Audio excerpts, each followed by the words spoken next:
정치마스터, 오늘은 이재정 더불어민주당 의원, 조혜진 국민의힘 의원 두 분 모셨습니다. 어서 오세요. 반갑습니다. 여당부터 여쭤보겠습니다. 지금 대통령이 전격적으로 임명하셨는데요. 네. 어떻게 보세요? 어쩔 수 없었다 이렇게 보시는 건가요? 예. 특히 좀 구분해서 볼 것이 네. 저희가 김부겸 총리만 보더라도 야당에서는 청문을 마쳤던 이후에 야당 의원님들조차도 김부겸 의원은 예. 뭐 우리가 알죠라는 얘기를 사석에서 할 정도로 모두가 인정하는 실력 그리고 여야를 아우르는 어떤 품성에 대한 기본적인 신뢰가 예. 있는 분입니다. 그분조차도 타깃으로 해서 임명에 대해서 부정적 의견을 낸다는 것 자체가 이 상황 자체가 6월로 예정된 우리 국민의힘의 당대표 선거에 정쟁적으로 활용하는 것에 다름 아니지 않느냐라는 추측이 종래부터 가능했었고요. 다른 두 후보자 같은 경우도 국민 눈높이에서는 아쉬웠던 점 없지 않았을 것이라고 생각합니다. 하지만 역량에 대한 또 기대치 그리고 또 신뢰를 장관직 수행을 통해서 국민께 보여드림으로 인해서 다시 얻어내는 것이 관건이 아닌가 싶습니다. 조 의원님 어떻게 보세요? 지금 말씀하신 그 부분에 대한 어떤 지금 임명 제가 한 부분에 대해서 제가 여쭤보는 거는 어제 박준영 후보가 자진 사퇴하지 않았습니까? 예. 이 정도면 국민의힘도 이젠 됐다 정도도 할 수 있는 거 아닌가? 뭐 이런 분들이 있어가지고 여쭤보는 겁니다. 예. 어제 본회의장에서 여당 원내수석께서 의사진행 발언하면서 한병도 원내수석님이 의사진행 발언하면서 국무위원 후보자 가지고 한 명 줄게, 두 명 줄게, 이런 흥정거리냐 이런 이야기를 하셨거든요. 그 말씀이 맞는 말씀입니다. 두 명만 해주면 우리가 봐줄게, 이런 접근 자체가 저는 여당 야당을 떠나가지고는 저는 맞지 않고 민심에도 맞지 않다는 생각이 들고 일단 여론이 60% 이상이 세 분 다 아니다라고 이제 답변을 하셨고 민주당 안에 초선 의원님들도 최소 한 명은 지명 철회를 해야 된다라고 된 걸 보면은 2명 또는 3명 정도는 지명 철회해야 된다는 뜻이잖아요. 최소 한 명이라고 했으니까. 근데 제가 여쭤보고 싶은 게 조 의원님 그 말씀을 하셔가지고 그 부분을 여쭤보는 건데요. 예. 이렇게 패키지로 2명, 3명 주면 나 이거 줄게 이게 아니라면 김부겸 총리에 대해서는 아까 이 의원님 말씀하셨지만 야당에서도 굉장히 또 호감을 가지시고 했으면 그 부분은 좀 흔쾌히 동의를 하셔야 됐던 거 아닌가요? 그런 부분이 거래 대상이 아니라면 말씀하신 대로 제가 그 말씀을 하셔가지고 여쭤보는 건데요. 흔쾌히 갈 뻔했는데 두 분이 그냥 그 앞길을 그냥 흐려놓으셨어요. 아니 그러니까 한 분은 후보자 본인, 한 분은 대통령. 후보자 본인은 저만 하더라도 의원님 말씀하신 것처럼 오래된 형님입니다. 그리고 평소에 좋아하고 따르던 후배인 입장인데 이번에 좀 실망했어요. 그 사위분 라인 펀드 투자 관련해가지고 일단 특혜가 있었다라는 것이 이제 다수의 의견이고. 그다음에 그것이 어쨌든 간에 그 후보자께서 행안부 장관이시고 또 여당의 중진 의원이시고 이런 것들이 그 배경에 작용을 했을 가능성이 많은데 그냥 내가 몰랐다든가 몰랐는데 내가 잘 챙겼어야 되는데 몰라서 좀 송구스럽다든가 아니면 내가 평소에 사위라도 딸이라도 그런 거 잘 챙겼어야 되는데 못 챙겨서 죄송하다든가 이래야 되는데 몰랐다? 특혜 없었다? 그리고 내가 왜 그걸 챙겨야 되느냐? 내 일도 아닌데 우리 딸내미 시집 갔는데 따로 가정생활 하는데 거기서 제가 실망했어요. 왜냐면 아시는 것처럼 대통령도 청와대 안에 부서에 대통령 친인척 관리하는 부서가 따로 있습니다. 그 대통령 혼자만 범법을 안 하면 되는 게 아니고 그 주변 친인척들도 많은 사람들이 거기에 그 호가호의 후광을 보고서 거기에 표현이 하여튼 일이 이렇게 많이 이렇게 접근합니다. 해가지고 거기서 권력형 비리가 저질러지기 때문에 그리고 그것이 대통령의 권위를 손상하고 자칫 잘못하면 대통령도 위법에 잠깐 속보 좀 소개해드리고 여쭤보겠습니다. 죄송합니다. 정인이 양엄마에 대해서 1심서 무기징역 선고됐다는 속보 들어와 있습니다. 잠시 뒤에 기자 연결해서 자세히 알려드리겠습니다. 그래서 청와대에서 따로 그 부서를 둬가지고 대통령 친인척을 관리하거든요. 근데 국무총리는 정권의 2인자잖아요. 왜 친인척이 내 몰라랍니까? 나하고 관계없답니까? 당연히 자기도 관리하고 부서에서도 관리해야 됩니다. 그 부분이 저는 제가 여쭤봤던 거는 그 부분에 대해서 그래 놓으니까 예. 우리도 고민이 되는 거예요. 이거 동의해줘야 되나 말아야 되나 하고 고민하면서 내부적으로 고민하면서 여당하고 이제 협상하고 있는데 네. 또 대통령께서 거기다 찬물을 끼얹어버리셨어요. 뭐 저 청문 보고서 채택하든 말든 관계없이 그냥 임명하실 듯이 말씀해 버리니까 우리는 쓸데없는 거 대통령 청와대 가면은 바로 쓰레기통으로 들어갈지도 모르는 걸 만드느라고 지금 고민하면서 이걸 뭐 찬성으로 해야 되나 반대로 해야 되나 고민하면서 여당하고 이 실랑이를 하고 있는데 쓸데없는 일을 하고 있는 게 된 거예요. 여당 말씀 좀 들어봐야 될 것 같네요. 예.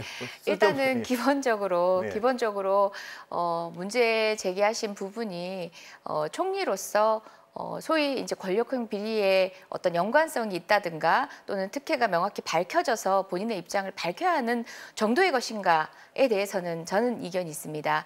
그리고 뿐만 아니라 협의 과정에서도 사실상 김부겸 후보자 청문회가 마무리된 이후에 김부겸 후보자에 대해서는 외면적으로 표현했던 국민의힘의 종합된 의사하고는 달리 무난할 것으로 사실은 말씀을 주셨습니다. 언질들을 주셨습니다. 그 와중에도 근데 회피하셨어요. 협상을 위한 여러 시간들을 제안을 하고 9차례나 사실상 만나 이야기를 나누면서도 흡사 이 전국 자체를 만들어가려 한다는 인상을 지울 수 없는 데는 사실 저희가 시간을 안 기다린 게 아닙니다. 심지어 국회의장님 같은 경우도 굉장히 소위 협치파, 의회주의자로서 지지자들로부터는 원성이 되게 많은 분이거든요. 그럼에도 불구하고 국회의장님이 감당하실 수 없을 정도로 그 협상 테이블에서 보인 국민의힘의 태도는 너무나 아쉬웠습니다. 그래서 부단히 제안을 하고 논의를 위해서 테이블을 마련했지만 결국 전국 자체에만 관심 있는 국민의힘이 스스로 그냥 이런 외관을 자처한 거 아닌가 저는 그런 그 전에 판단입니다. 잠깐 조 의원님 다시 여쭤보기 전에요. 오늘 그 청와대 앞에서 의원총회 연 분위기 잠깐 보고 여쭤보겠습니다. 준비돼 있습니까 혹시?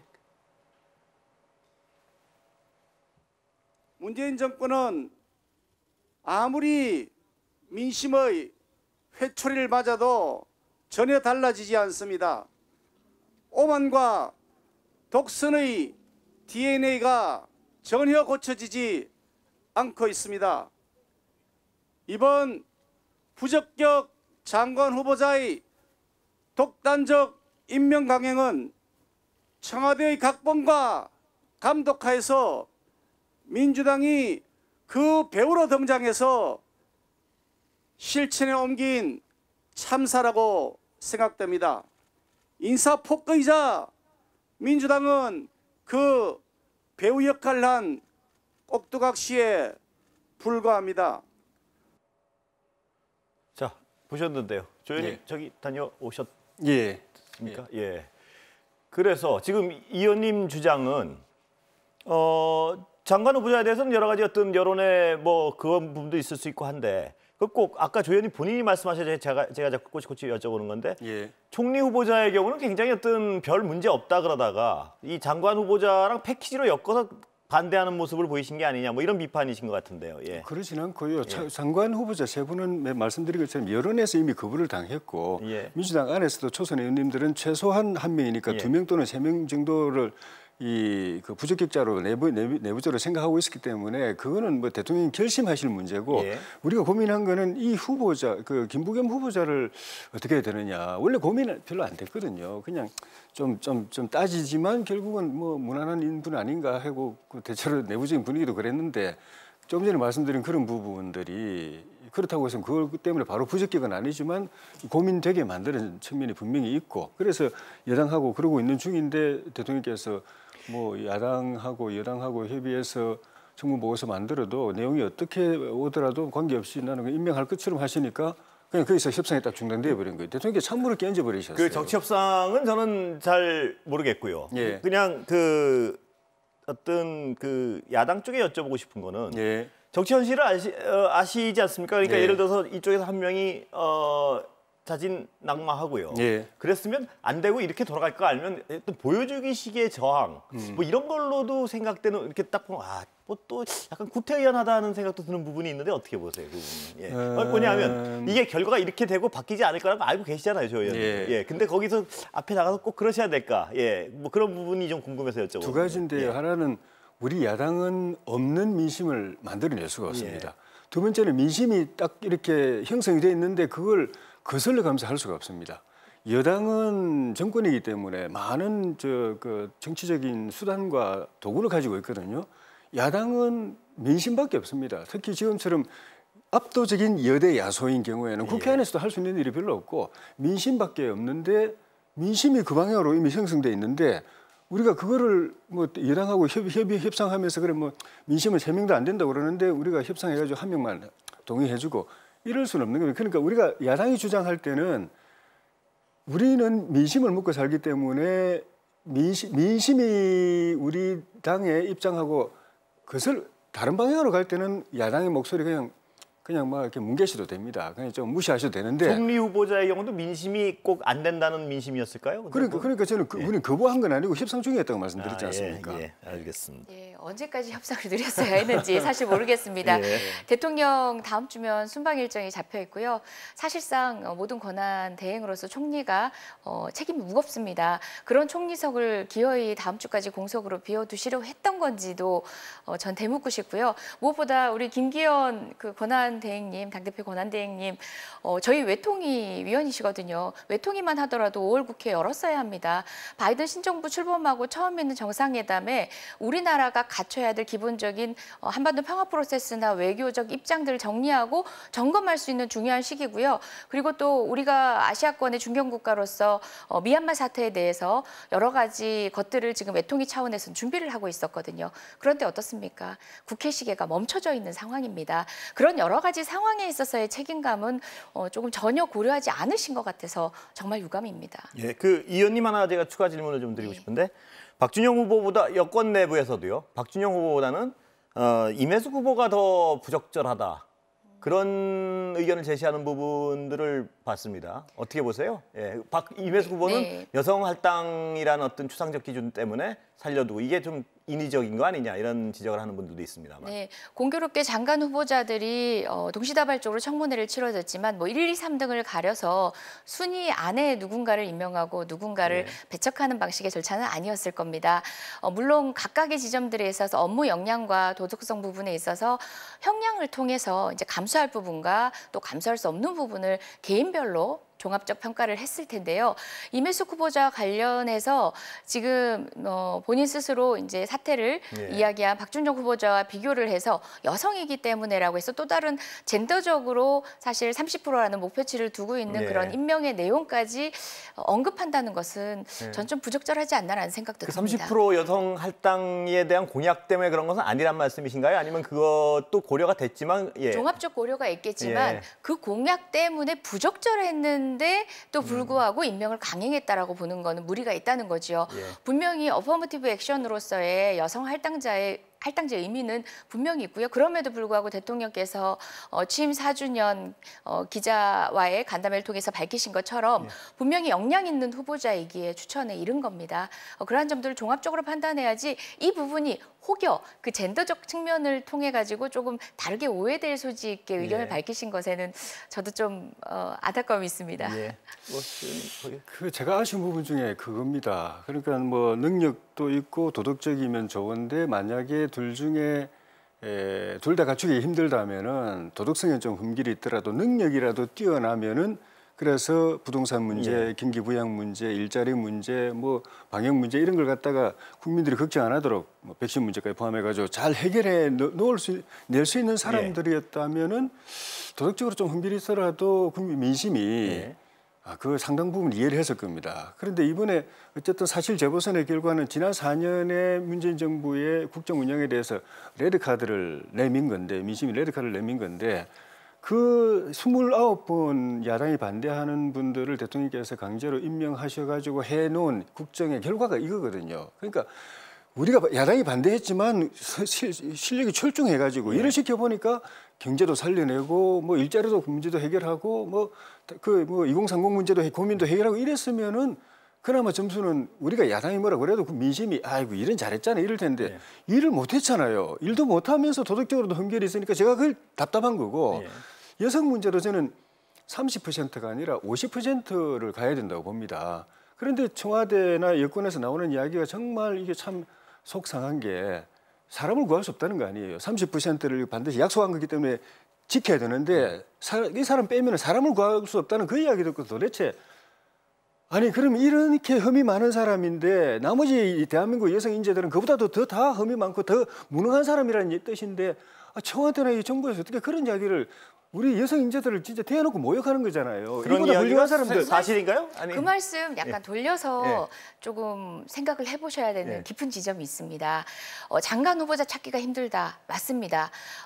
지난 정권도 마찬가지고요. 최근 10년간 그 청문회 기준이 굉장히 에스컬레이터 돼 있습니다. 상승으로 기준이 굉장히 엄격해졌습니다. 그 엄격하다는 것이 바람직한 방향이면 모르되 개인의 신상털기, 모욕주기 방식의 청문회 문제점에 대해서는 사실 우리가 야당이던 당시에도 문제제기가 있어 왔습니다. 그렇다 보니까 심지어 가족의 문제까지 이르게 되다 보니까 장관 스스로가 스스로의 흠이 두려워서가 아니라 그와 같은 청문회의 시험대 위에 가족과 함께 올라가는 것 자체를 주저하는 경우가 많습니다. 많은 유능한 많은 분들조차도요. 사소한 신상의 문제도 그와 같은 방식의 망신 주기에서는 견딜 수 없다라는 그런 예. 주저함들이 있거든요. 저는 이거 제도개혁 문제 언제나 동의하시지 않았습니까? 제도개혁 부분은 이 의원님 말씀하신 네. 제도개혁 부분은 야당 의원님들도 뭐 동의하는 분들이 꽤 있는 것 같습니다. 네, 동의하는 부분. 어느 부분은 동의할 수 있고 어느 부분은 동의하지 못하시는 건가요? 조 의원님은. 그러니까 이 제도 그대로는 안 된다는 어떤 문제 의식은 있으신 건가요, 조 의원님? 아니면 보완해야죠. 예. 근데 제도 그 청문회가 제도는 그대로인데 운영 방식이 점점 더 칼날처럼 이렇게 날카로워지고 있다. 그래서 그 칼날을 통과할 만한 사람이 점점 줄어들고 있다는 건 사실인데 그럼에도 불구하고 사람은 있습니다. 사람은 있는데 제가 이번에 과기부 장관 임혜숙 장관 경우에도 저희 집사람하고 이야기했어요. 우리가 아는 사람도 있습니다. 추천하라고 그 사람도 추천할 수 있는데 아니 저기 청와대 인재풀에 들어가 있는 사람인데도 그 사람은 아예 들어가지도 않더라고요. 정말 훌륭한 사람인데 도덕적이고 깨끗하고 유능한 사람인데 그러니까 사람이 없는 게 아니고 점점 이제 청문회 이 문이 좁아지고 있는 건 사실이지만 그럼에도 불구하고 그 문을 통과할 수 있는 사람은 우리 사회에 많이 있습니다. 근데 안 찾아요. 근데 야당이 집권 시절에도 찾기 좀 어려우시지 않았나요? 그 당시에? 그러니까 우리도 그런 그 코드 인사라든가 이런 부분에 대해서 완전히 자유롭지 않았기 때문에 사람 구하는 걸 어려움이 있었는데 문재인 정부는 더더욱더 코드 인사를 이 내편 인사에 집착하다 보니까 더 줄어들어요. 인재풀이 더 줄어들어요. 제가 여쭤보는 게 지금 제도의 어떤 개선, 대통령이 제시하고 지금 뭐 이 의원님 말씀하신 그런 부분의 개선책에 대해서 논의하실 필요 같은 건 좀 공감대가 있으신 거 아닌가요? 야당은 어떻습니까? 그거는 지금이라도 제가 생각하기에는 여야가 국회 청문회 개선 그 TF를 만들어 가지고 같이 논의하면 좋을 것 같아요. 그리고 지금 현재 국회에 발의된 법안만 하더라도요. 공직 역량 평가와 도덕성 평가를 달리해서 도덕성 평가의 영역은 비공개를 전제로 한 테이블에서 논의될 수 있도록 하는 법안이 홍영표 의원 아닌가요? 제안이 되어서 운영위에 계류가 되어 있는 상황입니다. 대통령께서도 말씀하시지 않았습니까? 자, 지금 정부 좋습니다. 다음 정부를 위해서도 좀 건설적인 논의가 이어질 수 있는 제대로 된 청문 절차를 위해서라도 야당이 그런 제도 개선에 좀 나서주시길 바랍니다. 네. 근데 그 제도를 개선하려면 조금 더 세부적으로 더 들어가야 됩니다. 그냥 막연하게 능력에 또는 전문성에 관한 거는 공개 청문을 하고 도덕성 개인 문제 이런 거는 비공개 청문회 하자라는 것만 가지고는 안 되고 왜냐하면 청문을 할 때 우리 국회의원들만 들여다보는 게 아니거든요. 시민단체도 들여다보고 언론도 들여다보고 시민단체도 문제 제기하고 그 일반 국민들이 제보를 하고 언론이 자체 취재를 해서 막 의혹을 보도를 하기 때문에 그런 국회가 비밀로 해도 비공개로 해도 밖에서 그러니까 그 어떤 제도 개선의 필요성을 양당이 공감하신다면 그 세부 내용에 대해서는 차차 뭐 만들어 보실 필요가 있는 것 같습니다. 보니까 다른 얘기 좀 넘어가도 좋습니다. 그 민주당은 부동산 관련한 세제 개편에는 어떤 생각이신가요? 지금 뭐 개편 얘기가 많이 나오는데 비판도 많고요. 그게 좀 중요한 것 같아서. 지금 특위가 구성이 돼 있습니다. 사실은 뭐 이미 전문가라고 이야기해도 족할 만큼의 역량 있는 의원님들 또 상임위의 각 위원님들이 여러 방향의 의견들을 냈지만요. 지금 김진표 위원장을 필두로 해서 특위가 구성된 지 얼마 안 됐고요. 논의들을 모아가고 있기 때문에 관련된 내용들 조금 지켜봐 주시죠. 하지만 기존의 대책들 저희가 사실은 집 없는 사람을 위한 공급 대책들 그리고 내 집 마련을 위한 통로가 너무 좁혀졌다는 측면에서의 조금 탄력 있는 개선점에 대한 논의와 더불어서 원칙을 견지하는 부분에 있어서의 부동산 대책 입장 곧 밝힐 계획입니다. 곧 발표하실 테니까 뭐 그때 정확히 여쭤봐도 되는데 지금 말씀하신 그 앞에 부분, 그러니까 집 없는 분들에게 집을 가지게 하는 부분에 대해서는 약간 어떤 민주당 지지자들의 저항이 덜한 것 같은데 지금 갑자기 어떤 종합소득세 기준을 올린다든가 이분의 민주당은 과연 지금 뭐 선거 앞두고 지금 저 철학이 뭔가 하는 얘기를 하는 분들이 있습니다. 그러니까 뭐 예를 들면 종합소득세 100만 원 내는 분들이 통계를 찾아보면 2%인데 그 사람들 그 많은 집값 오른 걸 놔두고 또 세금까지 깎아주겠다고 이렇게 얘기하는 분들도 있습니다. 그 부분에 대해서는 아직 결론 난 건 아니지만 그런 비판에 대해서는 인지하고 계신 건가요? 지난 토론에서도 아마 그 이야기 같이 말씀 나눴던 것 같은데요. 종합부동산 종부세의 당초 설계의 취지를 어긋나게 한다던가 여야가 사실상 합의한 철학 아니겠습니까? 그런 가치들을 대물리는 방식의 고려는 아닙니다.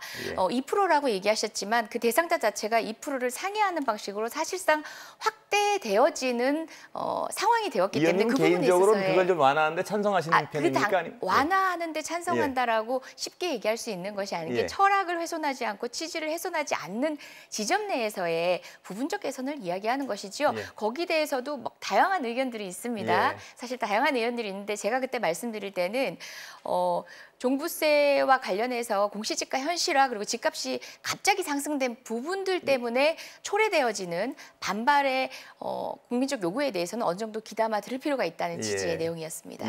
그 말씀은 저번에도 그 조 의원님은 워낙 뭐 완화해야 된다는 입장이신 것 같아서 제가 저번에 그 부분 근데 이제 지엽적인 부분이고 그 근본적으로 주택 정책, 부동산 정책, 접근 방식 자체를 바꿔야 된다고 저는 늘 이야기를 해왔고.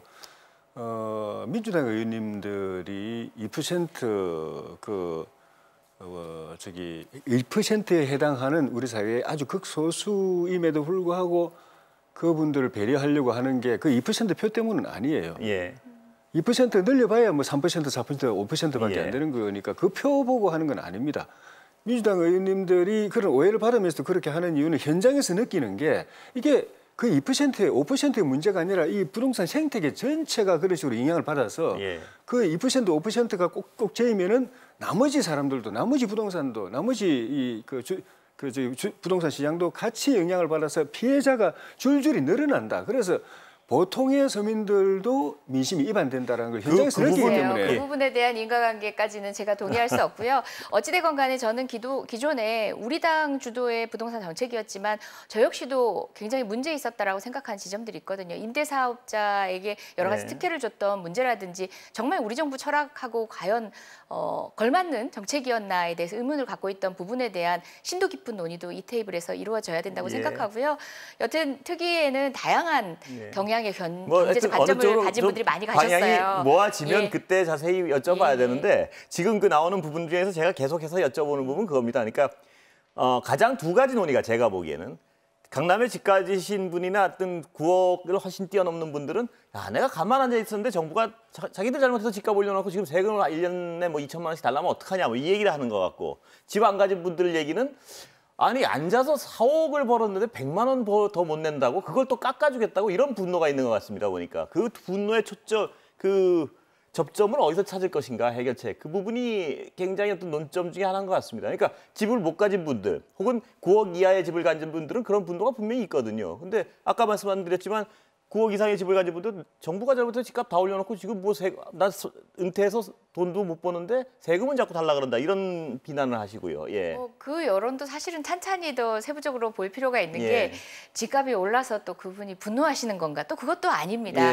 다시 집값을 조정작용을 한다면 그에 대해서도 이견이 있으실 분들인데요. 그러니까 집 없는 분들은 그 얘기를 하는 겁니다. 뭐냐면 그렇지만 그럼에도 불구하고 그 종부세의 종래의 대상자들보다 훨씬 더 확대된 포괄에서 급작스럽게 편입된 분들의 저항감은 이유 있는 저항이 아닌가라는 생각입니다. 그 부분은 어떻게 정리되시는지 한번 정리되는 과정 보고 다시 여쭤보겠습니다. 예. 이번에 재보선의 그 심판에 분노한 심판의 그 민심의 그 첫 번째 원인이 부동산 정책이었는데 그거는 한 60% 이상이 50% 이상이 이제 이 문제에 대해서 똑같이 분노를 느낀 거거든요. 시간은 다 됐는데 잠깐만 짧게 2%가 아니고 2%가 아니고 60% 이상이 이 부동산 정책에 대해서 분노를 느꼈다는 점을 생각을 해야 되는 거예요. 분노는 2%만 해법은 2%만 분노를 느꼈다면은 종부세만의 이렇게 나올 수가 문제가 아니었던 거죠. 해법 부동산 문제는 뭘 자주 다루겠습니다. 네. 오늘 여기까지 듣겠습니다. 감사합니다. 네, 고맙습니다.